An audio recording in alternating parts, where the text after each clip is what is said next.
Saudações, meus amados irmãos, para aqueles que ainda não me conhecem, eu sou o pastor Bruno, pastorei a Igreja Batista Independente aqui na cidade de Formiga e faço a você um convite de nos conhecer. Temos tido cultos presenciais com 25% da capacidade do prédio e isso significa que você pode estar conosco ou às 18 horas no domingo ou às 19h30 com cultos de 1 hora. Também às quartas-feiras, às 20 horas e demais atividades semanais que são postadas nos grupos do Facebook, WhatsApp e também do Instagram.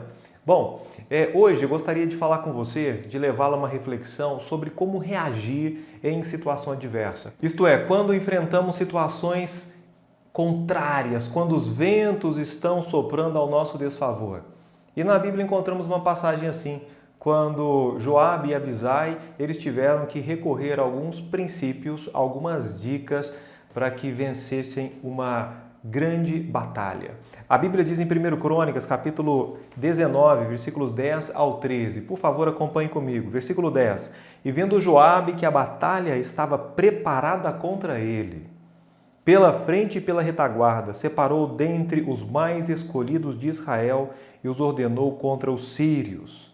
E o resto do povo entregou na mão de Abisai, seu irmão, e puseram-se em ordem de batalha contra os filhos de Amon. E disse: se os sírios forem mais fortes do que eu, tu virás socorrer-me. E se os filhos de Amon forem mais fortes do que eu, então eu te socorrerei. E no versículo 13, esforça-te e esforcemo-nos pelo nosso povo e pelas cidades do nosso Deus, e faça ao Senhor o que parecer bem aos seus olhos. Essas são as instruções e podemos aplicá-las na nossa vida, principalmente agora que uma batalha está preparada contra nós. Ela vem pela pandemia, ela vem como uma crise financeira, em consequência da pandemia, ou uma crise familiar. Infelizmente, muitas famílias têm tido problemas porque não estão administrando bem o tempo e o relacionamento, as palavras. E, infelizmente, muitos cristãos entraram em uma guerra, em uma crise espiritual. Estão esfriando espiritualmente, se afastando do Deus Todo-Poderoso. E um dos problemas também é a pandemia, porque as pessoas se afastaram e muitas pessoas dizem: eu sou a igreja. Olha, isso talvez seja uma verdade em parte, porque você é parte da igreja. Eu sou parte da igreja, eu sou um membro do corpo de Cristo. A Bíblia diz que o corpo tem muitos membros e para que o corpo possa funcionar, para que eu possa funcionar bem, eu não posso deixar minha perna em casa e o meu braço no trabalho e a minha cabeça na rua ou o meu pé dentro do carro. Eu preciso estar com todo o corpo junto, unido, ligado, para que eu possa, da melhor maneira, servir e glorificar a Deus, porque a igreja é o corpo de Cristo. E isso faz com que pessoas se esfriem. Então vamos aprender algo e eu gostaria que, por favor, tomassem nota. O primeiro ponto que eles fizeram, eles recorreram à sabedoria. Houve planejamento, houve uma estratégia. Eu vejo cristãos que não têm planejamento algum, que não têm estratégia, que entram em desespero facilmente, simplesmente porque não sabem o que fazer, para onde ir. E bem sabemos que quando a gente não sabe para onde vai, qualquer caminho serve. Qualquer dica serve, mas deve haver planejamento. E eles aqui tinham uma estratégia. Essa estratégia ela foi bem revelada nos 3 primeiros versículos. Olha, nós temos contra nós uma guerra e o pessoal, os inimigos virão pela frente, virão por trás. Os que vêm pela frente, eles são mais fortes, são maiores. Então, os melhores do nosso exército ficarão ali na frente. Os outros que vierem pelos fundos, pela retaguarda, vamos deixar os demais soldados para que fiquem lá. Mas não podemos deixar que rompa a nossa barreira de defesa. De sorte que, se eu tiver problema aqui na frente, eu vou pedir ajuda e você vai me ajudar. Manda alguns dos seus. No entanto, se você tiver problema, me avisa que eu mando alguns dos meus, para que não haja um rompimento da defesa. Então, estavam ali estrategicamente preparados para a guerra. A nossa guerra, ela demanda sabedoria que vem do alto. Nós não estamos lutando contra a carne e o sangue. Tudo isso tem um plano diabólico para a chegada do anticristo, para que esse mundo possa padecer e sofrer durante a tribulação e a grande tribulação. E a mensagem não é escatológica, no entanto, precisamos estar cientes de que a nossa luta, ela não é contra o seu irmão em Cristo ou contra um incrédulo. É contra Satanás, é contra os demônios. A nossa guerra, às vezes, ela é contra nós mesmos. Por quê? Porque a nossa natureza carnal, ela não está inclinada a servir a Deus. E precisamos crucificar a nossa carne para seguir ao Senhor. O próprio Senhor Jesus disse, aquele que quiser me seguir, me servir, ele deve então pegar a sua própria cruz e segui-lo. E a cruz, ela é usada para quê? Para a mortificação do eu. E uma vez que nós mortificamos o eu, Jesus Cristo ele pode reinar entronizado no nosso coração. Mas, seguindo. Exemplos aqui de crises. Crise financeira. Pastor, não sei o que eu faço. Eu conheço vários casais, várias famílias que estão passando por dificuldades, não tem planejamento. Vai ter que ter um plano aí de restauração financeira. Vai ter que juntar a sua família. Vai ter que explicar, olha, nós teremos que cortar gastos, teremos que aumentar a renda. Temos que fazer algo, não fique parado. Pastor, não sei. Aprenda outra profissão, encare desafios, aproveite as oportunidades. Se viu que não está dando certo de um jeito, tenta do outro jeito. Não pode ficar parado. Tenha um planejamento. Pare de ficar esperando as coisas acontecerem. Pare de ficar esperando profissão, dinheiro, uma restauração vindo de cima ou de qualquer outro lugar. Ou seja, como que caísse. Deus está esperando o nosso esforço, Deus está esperando estratégia, usarmos a nossa mente. E para isso nós precisamos buscar sabedoria. A Bíblia diz em Tiago 1,5: e se algum de vós tem falta de sabedoria, peça a Deus, que a todos dá liberalmente e não lance em rosto e ser-lhe-á dada. Está com problema no casamento? Precisa criar um plano de restauração do seu casamento? Pegue algumas evidências que está com problemas como críticas, xingamentos, indiretas, frieza, apatia, indiferença. Esteja aberto a um diálogo, ao perdão, a recorrer a conselheiros conjugais, a poder, de certa forma, ter um momento ali, um momento de a qualidade de tempo com qualidade com seu cônjuge. Adianta as suas férias, dá um jeito. Por quê? Porque você precisa de uma estratégia para reverter um problema em bênção, em vitória. Em segundo lugar, o que eles fizeram? Eles recorreram à humildade e à ajuda mútua. Tem gente em crise, em pânico e não busca conselhos. E pior, tem cristão que quando uma pessoa que ama dá um conselho prudente, a pessoa fica ressentida, fica achando ruim, porque o irmão deu um conselho, falou uma verdade para ajudar aquela pessoa e se sentiu ofendida.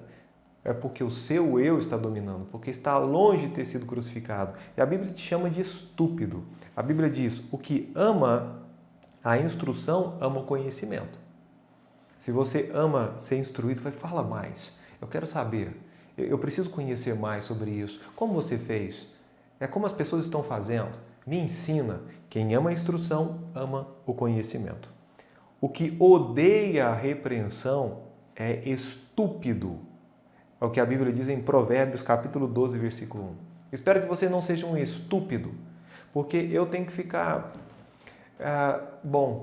pisando em ovos para falar com algumas pessoas. Elas estão em problemas, estão com dificuldades, mas elas são tão egoístas, ou seja, elas são tão egocêntricas, o ego fala tão alto, que se você falar alguma verdade, essa pessoa fica magoada, ofendida e depois ainda não quer mais olhar e conversar com você. E você apenas queria ajudá-la. Você queria apenas ser uma fonte de luz e de bênção para que aquela pessoa saia do atoleiro espiritual, saia daquele problema. Então que você possa amar a instrução. Porque a Bíblia diz em Provérbios 27, versículo 5, melhor é a repreensão franca do que o amor encoberto. Leais são as feridas feitas pelo amigo, mas os beijos do inimigo são enganosos. E ainda mais, a Bíblia diz em Provérbios capítulo 9, versículo 8, não repreendas o escarnecedor para que não te odeie, Repreende o sábio e ele te amará. A Bíblia, ela é tão clara. Quando você repreende uma pessoa sábia, essa pessoa te ama. Fala, muito obrigado por se importar comigo, por me dar esses conselhos, por me repreender, por me ajudar a ser uma pessoa melhor. Quando é um escarnecedor, ele te odeia. Então, toma muito cuidado. Eu espero que você, no momento de crise, possa ter a humildade de pedir ajuda, de buscar conselho, de buscar orientação. A Bíblia diz em Efésios 4, 1 a 3, rogo-vos, pois eu, preso do Senhor, que andeis como é digno da vocação que foste chamados, com toda a humildade e mansidão, com longanimidade, suportando-vos uns aos outros em amor, procurando guardar a unidade do Espírito pelo vínculo da paz. Amado irmão, aceite ajuda, busque ajuda. Joabe, ele disse, eu não vou conseguir sozinho, eu vou ter que chamar meu irmão Abisai. Ele buscou ajuda, ele buscou conselho. Quando você não conseguir, quando você entende que é difícil, que você sozinho vai ter muita dificuldade, busque ajuda, a sabedoria na multidão de conselheiros. E Deus vai colocar alguém para te ajudar. E eu espero que você esteja pronto a ajudar outras pessoas. Mas cuidado, quando nós tentamos ajudar os escarnecedores, eles passam a nos odiar, infelizmente. Mas ajude pessoas. E os sábios, com certeza, eles vão te amar ainda mais. Terceiro ponto, eles recorreram ao esforço e à coragem. Porque aqui a gente fala sobre guerras espirituais, falamos sobre a guerra contra o próprio eu. Aqui o contexto de guerra é de sangue sendo derramado, são pessoas sendo mortas. A Bíblia, ela diz, olha, você vai ter que ter esforço ou vai ter que se esforçar e ter grande bravura. Essa força e o poder vem de Deus. A Bíblia diz em Efésios 6,10, no demais, irmãos meus, fortalecei-vos no Senhor e na força do seu poder. Quando colocamos a armadura de Deus, temos a força de Deus. Precisamos nos fortalecer no poder, na força que foi dada pelo Senhor. Joabe disse a seu irmão, esforça-te e esforcemo-nos com um propósito, por um motivo, pelo nosso povo, pelas cidades do nosso Deus. Precisamos nos esforçar. Para de pensar que a vida é mole, para de pensar que tudo vem de graça. Nós precisamos nos esforçar. Contudo, no seu trabalho, se quiser ser promovido, no seu casamento, um casamento bom não acontece por acaso. Filhos educados não acontecem por acaso. Promoções no trabalho, oportunidades, elas passam se você não se esforçar, não se esmerar para poder adquirir, participar, se apropriar. Nada vai acontecer, nada de bom vai acontecer. Só o pior, se você quiser uma colheita, você vai ter que plantar, você vai ter que arar a terra, vai ter que lançar semente, vai ter que regar, vai ter que ali arrancar os cardos, jogar o veneno contra as pestes, ou orar para que Deus mande chuva. É importante, tem que se esforçar, nada vem de graça. Tem gente que acha que vai se tornar espiritual do nada. Não, você vai ter que sentar, ler a Bíblia, você vai ter que orar, você vai ter que olhar por si mesmo, vai ter que procurar pessoas mais sábias, vai ter que ouvir sermões para ser uma pessoa melhor, vai ter que colocar em prática aquilo que você tem aprendido, tem que se esforçar. Tem uma geração muito mole, para não dizer muito frouxa, que acha que as outras vão servir. Ou seja, que os meus pais me ajudam, os meus avós e eu mesmo não vou fazer nada. Meu pastor vai me ajudar. Sim, nós estamos prontos para ajudar e não para fazer tudo. Nós estamos ali para ensinar a pescar e não para dar o peixe. Na nossa vida, ou nós nos esforçamos e entendemos que a vida é dura, que a vida é difícil, mas problema, ou seja, eu não me importo, eu vou encarar, eu vou bater de frente. Por quê? Porque tem bravura, aqui tem energia, aqui tem coragem. Mas está difícil. Para de falar que está difícil, fecha essa boca. Fala, não, é fácil, eu vou conseguir. Pode estar difícil para alguns, mas para mim não, eu sou forte. Porque a minha força vem de Deus. É Ele quem me sustenta, eu me revisto da armadura de Deus. Então para de ser um cristão medroso, talvez um pastor medroso, eu não sei. Seja corajoso. Deus, Ele honra muito, mas muito, pessoas esforçadas, pessoas corajosas, pessoas que têm fé para poder avançar, para poder ir. Está todo mundo se encolhendo e a pessoa está batendo de frente, na linha de frente, na vanguarda. Seja corajoso, deixa o seu filho se orgulhar de você, deixa seus pais se orgulharem do filho que tem. Deixe, por favor, que Deus no céu, Ele possa dizer ali quando Jó, por exemplo, estava na terra vivo, fala, viste meu servo Jó? Homem justo, reto, íntegro, temente a Deus, que se desvia do mal. Como se Deus tivesse orgulho de dizer, olha, você deu uma reparada lá, você esteve andando na terra, viu o meu servo Jó?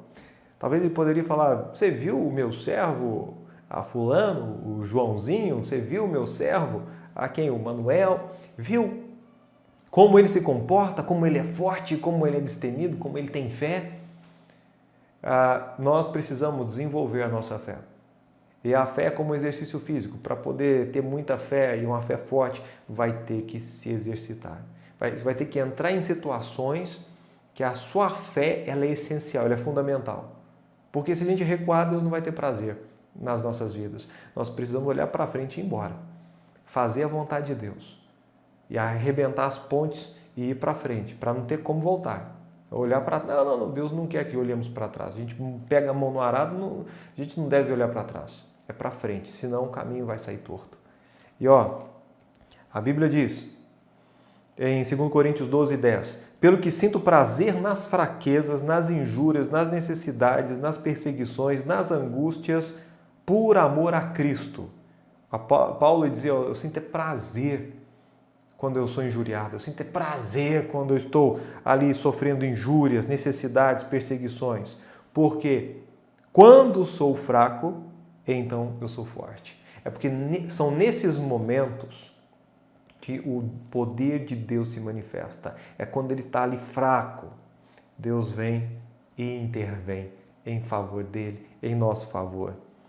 E, em último lugar, a Bíblia diz que eles recorreram à soberania, vontade de Deus. Eles reconheceram a soberania de Deus. A Bíblia diz no versículo 13, na parte B, e faça o Senhor o que parecer bem aos seus olhos. Olha, nós faremos de tudo, nós faremos um plano, um estratagema, nós recorreremos à sabedoria, nós estaremos ali prontos, um ajudando o outro, na humildade, aprendendo e entendendo que somos limitados, somos finitos. Nós nos esforçaremos, daremos o nosso melhor, nós vamos colocar a mão na espada mesmo, ir avante, batalhar, guerrear. E nós não nos esquecemos de que no frigir dos ovos, ou seja, nós sabemos que quem vai dar essa vitória é Deus. Que seja feita a vontade de Deus. Olha a diferença de perfil. Tem gente que não vai fazer nada, tem gente que não vai buscar planejamento, uma forma de restaurar, não vai ali pensar, buscar aconselhamento, buscar ajuda, não vai se esforçar, não vai fazer nada, não vai se colocar diante da batalha e vai dizer que faça-se a vontade de Deus. Ou nós perdemos, eu fracassei na vida, Deus quis assim? Mas será que Deus quis mesmo? Deus quis, no máximo Deus permitiu, porque você foi um frouxo, porque você foi incompetente, porque você foi displicente, porque você foi preguiçoso. E Deus não está com uma varinha mágica lá no céu para consertar as nossas presepadas aqui na terra, para poder consertar tudo que fazemos de errado. Senão nós nos tornaríamos pessoas inconsequentes, apesar de que muitos são inconsequentes, mas é como se nós não tivéssemos que pagar pelos nossos erros, ou pelas decisões erradas e tolas que tomamos. Quando alguém tenta lhe dar um conselho, por exemplo, se você for uma pessoa com um coração duro e o ego estiver em primeiro lugar, essas palavras que estou trazendo para você vão te machucar e você vai me odiar. E a Bíblia vai te chamar de estúpido, porque você odeia a repreensão. Mas isso é para você ir para frente, assim como para mim também. Eu, no meu ministério, desde que vim aqui para Formiga como pastor, eu tenho levantado algumas pessoas em privado dizendo, olha, eu quero que vocês me corrijam, eu quero que vocês me repreendam, eu quero que vocês mostrem onde eu estou falhando, porque os outros irmãos, outras pessoas talvez não vão ter essa liberdade, mas eu quero, ó, vem aqui, pastor, isso aqui não está certo. Pastor, olha, esse tipo de atitude, esse comportamento, acha que é o melhor? Eu quero pessoas assim, que me repreendam. Eu preciso dessas repreensões, eu preciso desses comentários, eu preciso de críticas. Os inimigos, pessoas que não desejam o meu bem, eles não focam naquilo que eu faço de melhor. Logicamente, eles focam no que eu faço de pior.